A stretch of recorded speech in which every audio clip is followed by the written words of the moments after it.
Hi, I'm Ms. Pansari from Ms. Logics. Today is week 9 of DYK series season 2 and it's time for some UX features.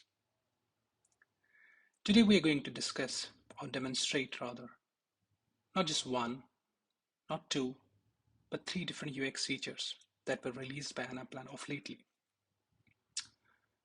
Let's begin with the first one, which is the font size. If you look at this slide of the management report, you'd see there are two different cards. One is the image card, second is the grid card. And there's a lot of space left out here, right? Now, in order for us to make it presentable, or in order for us to consume this space with the same amount of information, we can customize this slide, or we can customize the grid card by two different ways. Now, here we're talking about the font sizes of the card. So let's begin with the font sizes.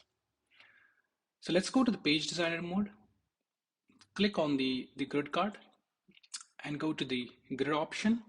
On the right hand side, you would see there are two different options for row height and font size. So the row height has been released long back, but this font size was released of lately.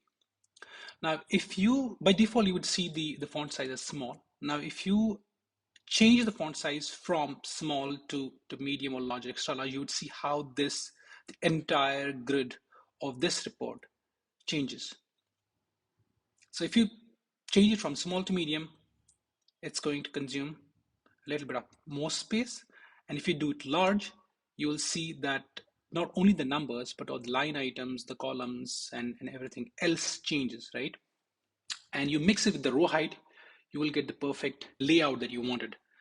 Probably you should change the font size from, let's say, large to medium. Perfect.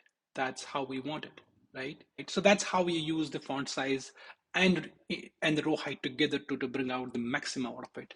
Now, not only can you optimize the way we have done it, you can also, if you want to say, if there are multiple cards on the slide, let's say two or three different cards on the slide, and you want to make sure that all of the cards on the slide gets seen or visible or optimally visible to the end user, then you can also change, you can also play around with this font sizes and the row height in order for you to bring out the maximum information for the end users, right?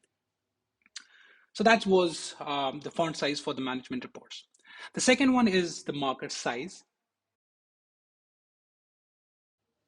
Now, if you look at the chart card here, you'll see that there are it's a line chart, right? I have a lines.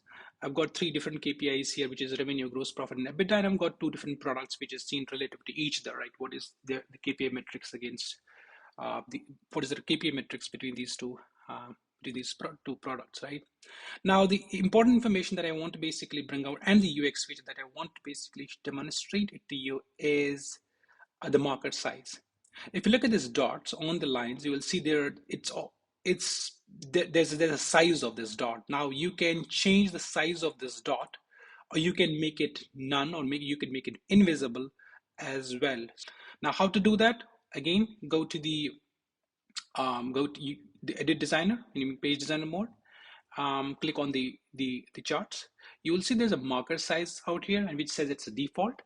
And if you change it from, let's say, default to 0, you will not be able to see the dots here. Although you'll be able to see the information out here, but you will not be able to see the dots here because those dots are almost invisible. You can change the marker size from 0 to 8. I believe 8 is the max. You can do from 0 to 8, and you can see what is the best that you want to do it for the end users, right? If you pick 8, you will see the dot size has been enlarged. It looks like a bubble now, not a dot. It is not applicable to all of the charts. It only applies to, I believe, line, the area, um, dot, and the combination of any one of those, what I just said, right? Line, area, dot, and the combination chart. And the marker size anything between 0 and 8, and also default. So that was the second UX feature that was released by Anaplan. Now the last one is about the the export PDF formats. When you go to the front screen, you will see there's export PDF option here. Now, first of all, if you do not want end users to export the PDFs, there's a way to hide these exports option from the end user, so it won't be visible for them. And the second, how do you download the export? So first things first, let's go to the page design mode. If you do not want end users to export all of the PDFs here or all of the slides here, so you can go to the page designer, you can click on the settings up top, and then you will see that, the enable export PDF is toggled on, right? So what you want to do is you want to toggle it off so that the end users won't be able to export the slide. Let's say if I say toggle off, I don't want end users to export the data or the slides, and then I publish this, I won't be able to see that option here. Okay, now let's say we go back and we enable it again, and you see the option export to PDF option again visible here, right? Now if you click on the end user clicks on export to PDF, now since I've already downloaded multiple times, you can export it. You will see three different options, only three different latest downloads here within 24 hours of your export, right? Since it was these exports were done today itself, so that's why they are visible there. If they were done, let's say 24 hours prior to the recording of this video, then they would not have been there, right? So within 24 hours, you will see up to three different reports that were downloaded, right? Now once that is done, you can, let's say if you still want to export the slide or the number of slides, you could do the export again. Now you will have to make sure that you kind of pick the right intersection that you want to export it out. So once you have the intersection ready, then it comes to the number of slides, whether you want to export all slides or the selected slides. If you want to do the selected slides, then all you have to pick on, let's say, selected, and make sure that you export the slides that you want to export. For example, let's say if I want to export out of three, I've got three different slides, 1, 2, and 3. If I want to export, let's say 1 and 3, not 2, I can do 1, 3, right? Or if there were, let's say 5, 1, 2, 3, 4, 5 slides, and I wanted to export 1 and 4, so I can do 1, 4, right? But if you want to say, let's say, download or export 1 and 2, then probably you can do a couple of ways, 1, 2, or 1-2, if it is in that order, right? So that's how you can export the PDFs. And then you hit export PDF.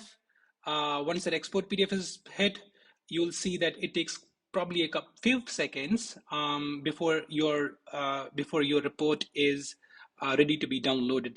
And now once you see the green check here, the email is sent to you that your report is ready to be downloaded, so that you are notified.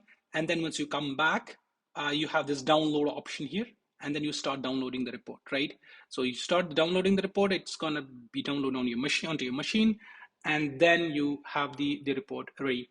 Now there's a way, if you do not want to get a report, or if you do not want to get your email once the export is ready, if you do not want to receive an email from Anaplan, then there is a way to set that up in your account, Anaplan account. So that can be set as well. All you have to do is go to the My Accounts on your Anaplan platform, and to the change notification preferences, and then you can toggle off your notification alerts or banners, right? So if you go to the management reporting, you see export to PDFs, and you have to toggle it off. You will not be receiving any emails from Anaplan once that management report export is ready to be downloaded. So that marks the end of our UX feature 3 and also the end of week 9. Hope that helps. Thank you so much.